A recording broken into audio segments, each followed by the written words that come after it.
Welcome to Peace Lutheran Church. We bring people the gospel of Jesus.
Come on.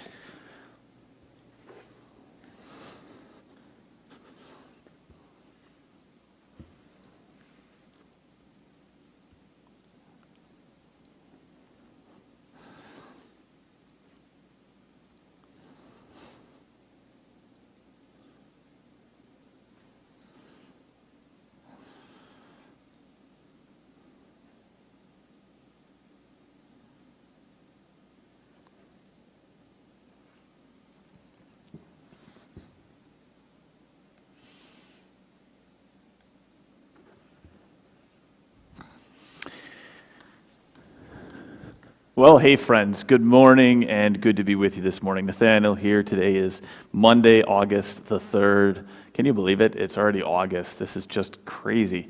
Hope you're having a great start to your morning, and I'd love to take a moment here to start the morning with you and bring you the Lord's blessings for this new day. We have been taking a look over the last few weeks here on it already now at the idea of suffering and what happens with Jesus in the Bible in suffering, the life of Jesus. What does he say and what does he do? And the last couple things that we've started to take a look at or started to hear is we took a look first at this event where Jesus heals this man with a withered hand. That was one of the last things that we did. And the interesting part about the whole scene, the whole scenario, is that Jesus, there's a bunch of religious leaders around, and Jesus poses this question to them: is it good to heal people or not on the Sabbath? And and for us, I think here in the modern age, we're like, well, who cares what day it is? Do good. I told you, I don't think I've ever met a religious leader who would say, skip doing good. And so there's this prompt to us here. There's this question to us that says, what's the assumption that we make about life that we feel like we should always be doing good? There's an assumption here that says that part of life, part of our goal in life is to make life about happiness and comfort. And I shared with you 4 different goals in life that people of ancient times tended to have. Now, I'm not saying that you need to have those goals in life. What I am saying is very much our idea of a goal in life dictates how we perceive the experiences we have. And are you willing to adjust your goal in life? Today, Jesus follows that up with a similar kind of message. We're at the point now, after Jesus has done this beginning part of his ministry, and he's showed kind of who he is and what he's all about, that he does one of the most famous sermons in the history of the world. It's called the Sermon on the Mount. And today we're going to read just the first couple lines from that Sermon on the Mount. It goes like this: "Blessed are the poor in spirit, for theirs is the kingdom of heaven. Blessed are those who mourn, for they will be comforted. Blessed are the meek, for they will inherit the earth. And blessed are those who hunger and thirst for righteousness, for they will be filled." Now, I want you to remember or take note here, this is the first lines, the opening lines of what most people would probably say is the most famous sermon in the history of the world. Maybe MLK's "I Have a Dream" has become more famous, I'm not sure, but in any case, this one is pretty far up there. What do you notice about these words? What do you notice about this lesson? I want to ask you, I want to bring you to thinking through these words. And let me show you a little illustration. Last night I was watching the movie Mulan with my family, and I want to show you a quick clip from it. Have you ever seen the movie Mulan? Here's a little clip from Mulan.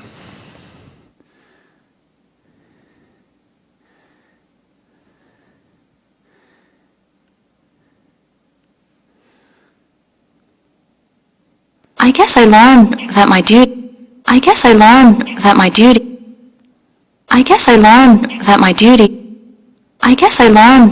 duty is to my heart.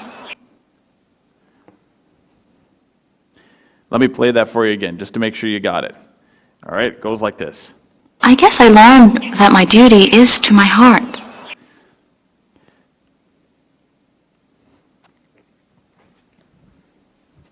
Now, did you catch what she said there? I guess I learned that my duty is to my heart.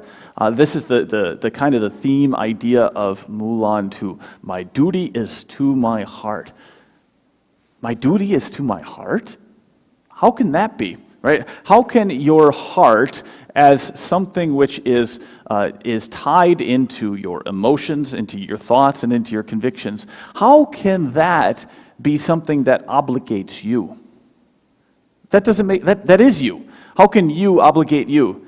Most of the time in the history of the world, we think of our duties in terms of our duty to society, to the community around us. We think of our duty in terms of our duty to our job, our work. Our duty is to our families. These are the things that we have an obligation to, that we have a duty towards, not a duty to your heart. And so, Mulan too is just supposed to be a silly kind of movie, but it does portray to us here, even in an ancient society like the Chinese society, where duty is important, that we have experienced a shift in ideas, a shift in obligations, a shift in a mindset that says my heart is actually this solid, substantive thing that has ideas, it has convictions, it has beliefs, and those things dictate how I act with my life. Now, you might say, well, that's just a silly movie, right? I mean, how serious can that be? But I want you to share an insight with you from a man named Charles Taylor. Charles Taylor wrote up one of the best summaries of the shift from the pre-modern or the ancient world to the modern world, and what's happened with human thought and human feelings, human thinkings. He points out that in the pre-modern self, that prior to this disenchantment that we've experienced now, and the retreat of meaning into an interior mind, the human agent was seen as porous. Just as pre-modern nature is always already intermixed with its beyond, and just as things are intermixed with mind and meaning, so the pre-modern self's porosity means the self is essentially vulnerable, and hence also healable. To be human is to be essentially open to an outside, whether benevolent or malevolent, open to blessing or curse, possession or grace. This sense of vulnerability is one of the principal features which have gone with disenchantment. Now, that might seem like a big thing here that Taylor is saying, but what he is essentially saying is the opposite of that little quote from Mulan, "My duty is to my heart." He's saying, in the ancient world, it was easy to imagine that our hearts were not these solid, substantive things that dictated to us our whole lives, our meanings, our purposes, our identities, the important things to us. Rather, our hearts were these things that received from the world meaning and a sense of purpose and a sense of direction. That's where we got from family, our desires, where we got from our jobs, our sense of vocation, our sense of fulfillment. All of these things, he's saying, all of that stuff before the modern world, before the 1800s and 1900s, all that came from outside us. And now we've shifted to this world where our hearts are dictating our duties and our desires and our obligations and our meanings. And in that kind of a world, you're not vulnerable, you're not porous, you're not open. Now, I want you to notice what Jesus says in his lesson today. Right? Jesus said, "Blessed are the poor in spirit, blessed are those who mourn." What is that? That's a heart that is open, that's vulnerable, that's soft, that's gentle to input. You know what that means? It means that Jesus has seen the same thing that Taylor saw even 2,000 years ago.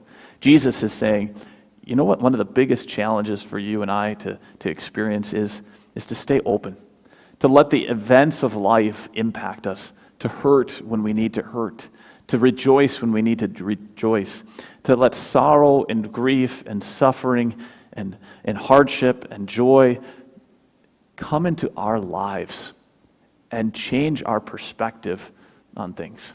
In the ancient world, in Jesus' time, it might have been that the religions of life, particularly that Jewish religion, was hardening the people's hearts.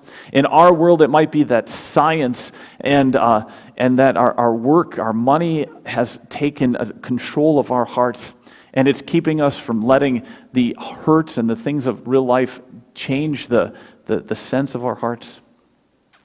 In either case, the greatest temptation, Jesus is saying, to you and I making sense out of the suffering, the sorrow, the tragedy, the hurts in our lives, is when we stop being vulnerable. Stop being open and porous to the life that is causing us to have so many feelings. So here's a little question for you today. And maybe this is more than you were even thinking. But here's a little question. Are you porous? Are you vulnerable? Are you open to blessing or curse, possession or grace, success or failure, and victories or losses? Are you open to these things? Are you feeling them? Because if your heart is not open, you'll never find healing. And that's what Jesus wants to be able to give you. Don't get deluded into thinking that your own heart needs to dictate your duties and your obligations and the rules of your own life. Because if you do that, you won't be vulnerable, and you won't be able to get healed and find new meaning in the suffering of life. How about if we try to do that together today? Share in the comments, discuss this a little bit. Are you porous? Are you open? Can you let that suffering come into you? I'd love to hear from Phil SU and Sean and Marge and Don and Carolyn. And are you letting those vulnerabilities, are you letting those hurts come into your life so you can rejoice and mourn and weep and sorrow and hunger and thirst? Let me know. Let's close singing this hymn today, Blessed Are They. Join with me, please, in singing.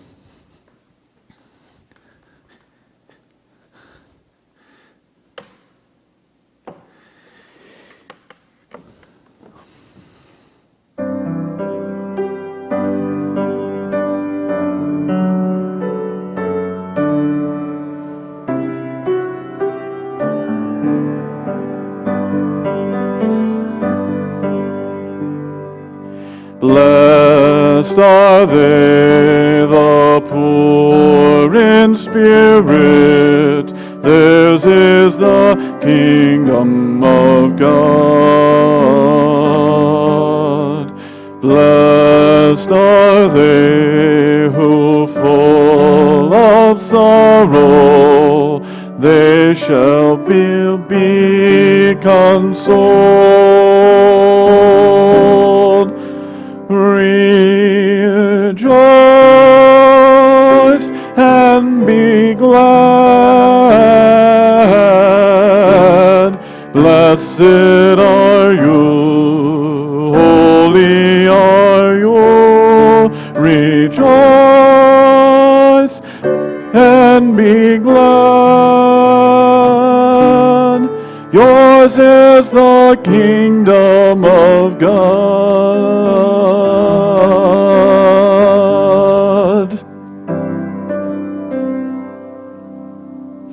Blessed are they, the lowly ones, they shall inherit the earth.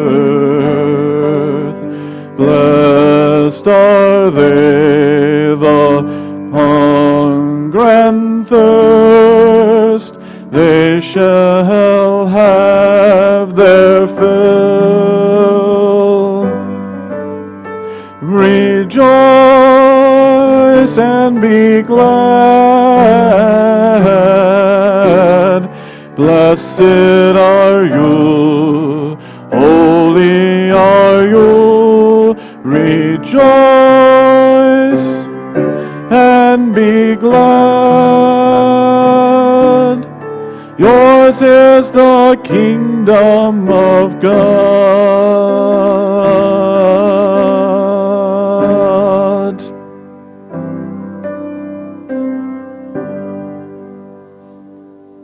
Have a great one.